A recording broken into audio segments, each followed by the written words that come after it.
हरे कृष्णा। राधे राधे। जय श्री श्याम। आज मैं आपको श्री कृष्ण और उनके भक्त की एक कहानी सुनाऊंगी। अगर आपको कहानी पसंद आए तो लाइक व सब्सक्राइब जरूर करना। एक राघव नाम का व्यक्ति था जो बहुत ही निर्धन था।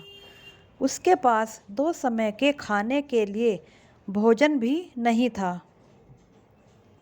वह भोजन की आशा में ठाकुर जी के एक बड़े मंदिर के बाहर जाकर बैठ जाता और हर आने जाने वाले से भोजन की आशा रखता था।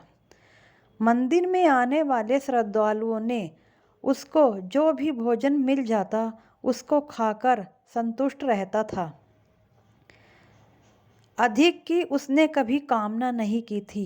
पेट भरने लायक भोजन मिल जाए बस उसमें ही वह संतुष्ट रहता था। निर्धन था किंतु हृदय से बहुत दयालु था। उसका यही प्रयास रहता था कि यदि किसी को उसकी आवश्यकता है तो वह उसकी सहायता करे। किंतु हमारा समाज ही ऐसा है, निर्धन को तो कभी मनुष्य माना ही नहीं जाता। उसकी सहायता लेना तो दूर, कोई उसको अपने पास भी नहीं आने देता था। किंतु राघव अपनी धुन में मस्त रहता था। कभी उसको ज़्यादा भोजन प्राप्त हो जाता था तो वह अपनी आवश्यकता के अनुसार भोजन रखकर शेष भोजन अपने ही जैसे किसी निर्धन भूखे को दे देता था। कई बार ऐसा भी होता था कि उसको सारे दिन थोड़ा सा भी भोजन नहीं मिल पाता था। तब उस दिन वह भूखा भी रह जाता था किंतु किसी के प्रति मन में कोई मैल नहीं रखता था। एक दिन ठाकुर जी के मंदिर में एक बहुत बड़े संत दर्शन के लिए पहुँचे। स्वभाववश राघव ने संत से भी भोजन की अपेक्षा रखी। संत समृद्ध और संपन्न व्यक्ति थे। राघव को भी देख उनको उस पर दया आई। आती भी क्यों ना, संत तो आखिर संत ही होते हैं। उन्होंने करुणावश उसकी सहायता करनी चाहिए। किंतु फिर उनके अंदर का संत जागृत हो उठा।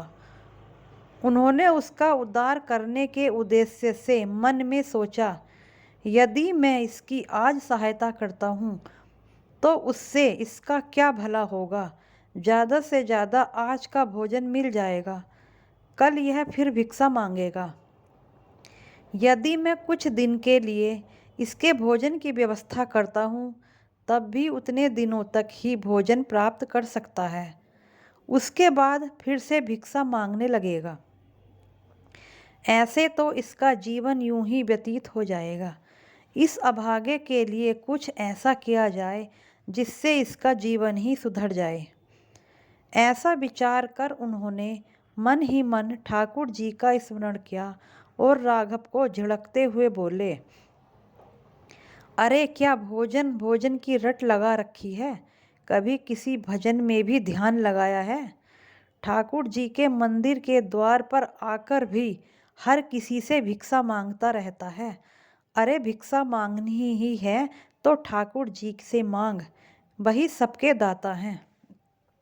जितना प्रयास तो प्रतिदिन भोजन प्राप्त करने के लिए करता है उसका रत्ती भर भी यदि ठाकुर जी को प्राप्त करने के लिए करता तो तेरी यह दुर्दशा ना होती। मेरे पास तुझको देने के लिए कुछ भी नहीं है, जा मांगना है तो ठाकुर जी से मांग। इस प्रकार राघव को झिड़कते हुए संत वहाँ से चले गए। किंतु संत की यह बात राघव के हृदय को लग गई।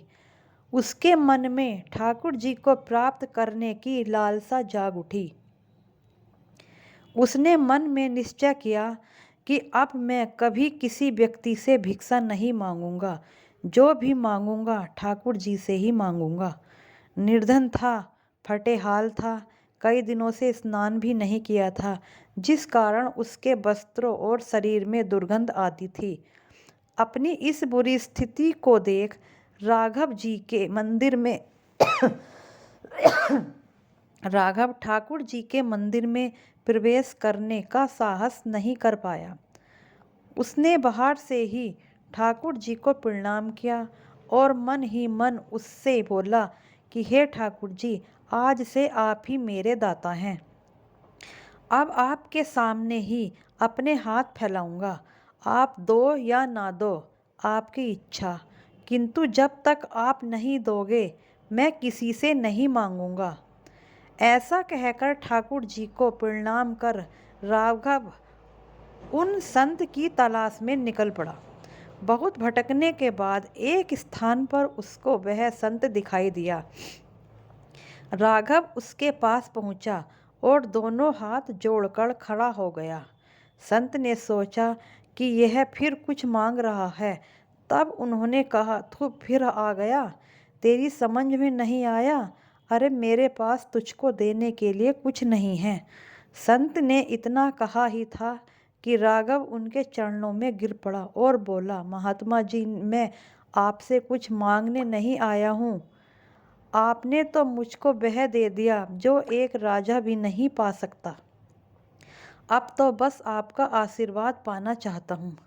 संत के पूछने पर राघव ने अपना संकल्प उनको बताया। संत की आंखों में आंसू बह निकले।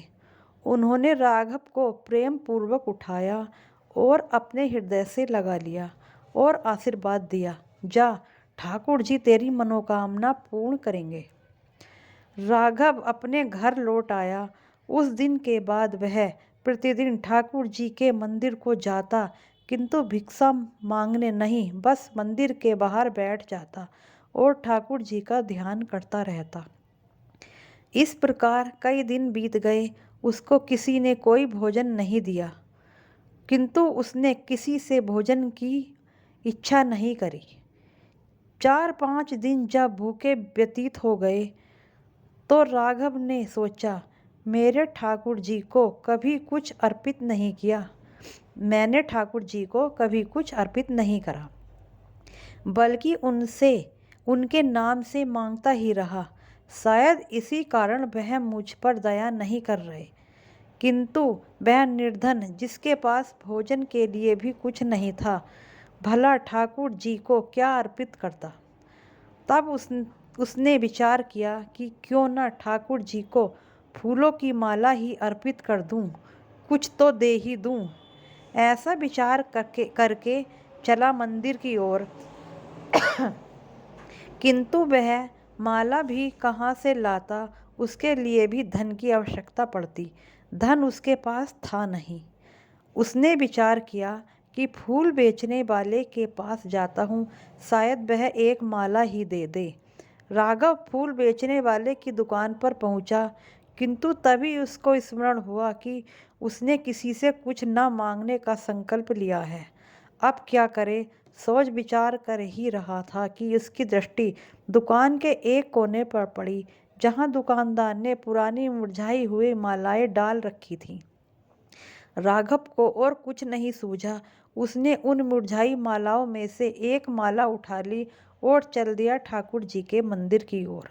आज उसके कदमों में विचित्र तेजी थी, एक विश्वास और उत्साह था, किंतु उसका उत्साह क्षण मात्र में ही विलीन हो गया। जैसे ही वह मंदिर की सीढ़ियों पर चढ़ने लगा, मंदिर के सेवादारों ने उसे रोक दिया। उसने बहुत मन्नतें की और कहा कि मुझको उसको ठाकुर जी के दर्शन करने दो, उनको यह फूलों की माला अर्पित करने आया हूँ। माला देखकर सेवादार हंसने लगे। उन्होंने उसका उपहास उड़ाया। यह सब चल ही रहा था, तभी मंदिर के मुख्य पुजारी आ पहुँचे।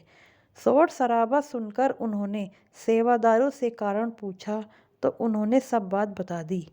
मुख्य पुजारी राघव और उसकी माला को देखकर मुस्कुराए और बोले, अरे तू तो जाकर भिक्षा मांग, यहाँ तेरा क्या काम। उन्होंने सेवादारों से कहा, इसको यहाँ से हटाओ, आने जाने वालों को परेशानी हो रही है। सेवादारों ने उसको वहाँ से चले जाने को कहा। हताश राघव के ने मन ही मन ठाकुर जी का स्मरण किया और कहा कि ठाकुर जी, मैं कैसे आपके दर्शन को आऊं, अब आप ही दया कीजिए। मैं स्वयं तो आपको माला अर्पित नहीं कर पाया, आप ही इसको स्वीकार कीजिए। ऐसा कहकर राघव ने वह मुरझाई माला मंदिर की सीढ़ियों पर रख दी और चला गया। राघव को ऐसा करते देख मुख्य पुजारी ने घृणा से सेवादारों से कहा, इस माला को यहाँ से हटाओ। सेवादारों ने मुख्य पुजारी के सामने से माला उठाकर पास की झाड़ी में फेंक दी। इन सारी घटनाक्रम के बाद जब मुख्य पुजारी ने मंदिर में ठाकुर जी के भवन में प्रवेश किया तो वहाँ विचित्र सा कोलाहल था, जिसे देखकर पुजारी जी ने अन्य सेवादारों से उसका कारण पूछा। तो तभी एक साथ ठाकुर जी के श्री विग्रह की ओर संकेत करके कहा, ठाकुर जी के गले में पड़ी सभी फूल मालाएं एक क्षण में सूख गईं। मुख्य पुजारी ने ठाकुर जी की ओर देखा, यह सत्य था। ठाकुर जी के गले में पड़ी सभी फूल मालाएं ऐसा प्रतीत हो रही थी मानो कई दिन पुरानी सूखे फूलों की हों। सभी लोग बोले, यह सभी मालाएं कुछ क्षण पूर्व एकदम ताजी थीं और अभी सुगंध फैला रही थी, किंतु ना जाने क्या हुआ, अचानक ही सब सूख गईं। मुख्य पुजारी को बहुत ही आश्चर्य हुआ। उन्होंने सेवादार से नई मालाएं लाने को कहा। तुरंत ही नई और ताजी मालाएं आ गईं। पुजारी जी ने जैसे ही वह मालाएं ठाकुर जी के गले में पहनाई, तुरंत ही वह मालाएं भी पहले की तरह सूख गईं। अब सब लोग बहुत चिंतित हुए। सभी के मन में एक विचित्र सा एहसास था कि कहीं न कहीं किसी ने कोई बड़ा अपराध हुआ है, जिस कारण यह सबको हो रहा है। सभी लोग विचार विमर्श कर ही रहे थे, तभी मुख्य पुजारी की दृष्टि ठाकुर जी के चरणों में पड़ी। एक मुरझाई हुई माला पर पड़ी थी। वह माला मुरझाई हुई अवश्य थी, किंतु सूखी हुई नहीं थी। उसमें से भीनी भीनी सुगंध भी आ रही थी। उस माला को देखते ही मुख्य पुजारी के मुख से अचानक ही निकला, अरे यह क्या, यह कहाँ, यहाँ कैसे? उन्होंने देखा वह वही माला थी जो राघव मंदिर की सीढ़ियों पर छोड़ गया था। मुख्य पुजारी तुरंत ही मंदिर के बाहर की ओर भागे। अन्य लोग भी उनके पीछे गए, किंतु किसी को समझ नहीं आया कि पुजारी जी अचानक बाहर क्यों भागे। सीढ़ियों के पास पहुंचकर पुजारी जी ने सेवादारों से कहा, जरा उस माला को देखो जो राघव यहाँ डाल कर गया था। सेवादारों ने झाड़ियों में उस माला को बहुत तलाशा, किंतु वह वहाँ नहीं मिली। अब मुख्य पुजारी को समझ आ गया उससे बड़ा अपराध हो गया है। उन्होंने सारी बातें अन्य लोगों को बताईं और कहा, कैसे भी हो राघव को ढूंढ कर लाओ। बहुत ढूंढने के बाद आखिर एक स्थान पर राघव बैठा मिला। वह ठाकुर जी के ध्यान में मग्न था। जब उसने देखा कि उसके चारों ओर बहुत से लोग एकत्रित हो हैं, तो उसने पूछा, क्या हुआ भाई, क्या बात है, मुझसे कोई अपराध हुआ है क्या? सेवादारों ने कहा, चलो मुख्य पुजारी ने तुमको बुलाया है। राघव ने सोचा, निश्चय ही इससे कोई बड़ा अपराध हुआ है। वह डरता हुआ ठाकुर जी को याद करता हुआ सेवादारों के साथ चल दिया। जैसे ही सब लोग मंदिर पहुँचे, मुख्य पुजारी दौड़कर राघव के पास पहुँचे, उनके चरणों में गिर पड़े। राघव अचानक हुई इस घटना से अचंभित हुआ और पीछे हट गया। उसकी समझ में नहीं आया कि यह क्या हो रहा है। तब पुजारी जी ने राघव को सारी घटना बताई और उससे अपने अपराध के लिए क्षमा मांगी और कहा, हम सबने तुमको पहचानने में बड़ी भूल कर दी। तुम तो ठाकुर जी के लाडले हो। ठाकुर जी रुष्ट हो गए हैं, अब तुम ही उनको मनाओ। यह सब सुनकर राघव को बहुत संकोच हुआ। उनकी आंखों में आंसू बह निकले, किंतु वह मंदिर में प्रवेश करने का साहस नहीं कर पा रहा था। इस घटना की चर्चा सारे नगर में फैल गई। उस संत के कानों में इसकी भनक पड़ी। वह तुरंत ही मंदिर की ओर चल दिया। वहां पहुंचकर संत ने राघव से कहा, राघव, संकोच क्यों कर रहे हो? ठाकुर जी ने तुमको पुकारा है। यह तुम्हारी भक्ति और निष्ठा का ही फल है। जाओ और ठाकुर जी का अभिनंदन करो। राघव संत के पैरों में गिर पड़ा। आंखों से आंसू रुकने का नाम नहीं ले रहे थे। संत ने राघव को प्रेम पूर्वक उठाया और उसको लेकर भगवान के भवन की ओर बढ़े। पीछे पीछे सभी लोग चले। भवन में पहुंचकर संत ने राघव को फूलों की माला देते हुए कहा, ठाकुर जी के गले में सूखी मालाएं उचित नहीं हैं। राघव ने कांपते हाथों से माला को पकड़ा और ठाकुर जी के चरणों में अर्पित करते हुए रूंधे गले से बोला, हे ठाकुर जी, मुझ पापी पर आपने इतनी कृपा करी। आप दया के सागर हैं। सत्य है कि आप ही सबके दाता हैं।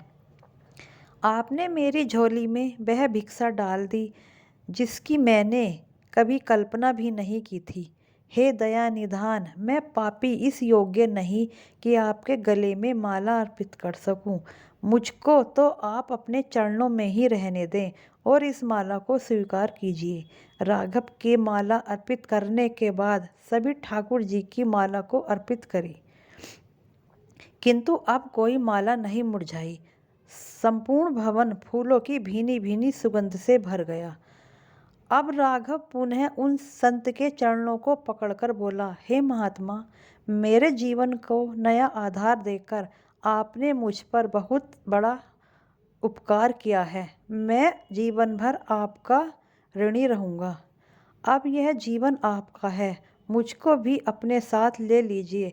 आपकी सेवा करूँगा और ठाकुर जी का भजन, बस अब यही मेरा जीवन है। संत ने प्रेम से राघव को उठाया, उसको अपने गले लगाकर बोले, राघव, तुम ठाकुर जी के सच्चे भक्त हो, मैं तुमको इनकार नहीं कर सकता।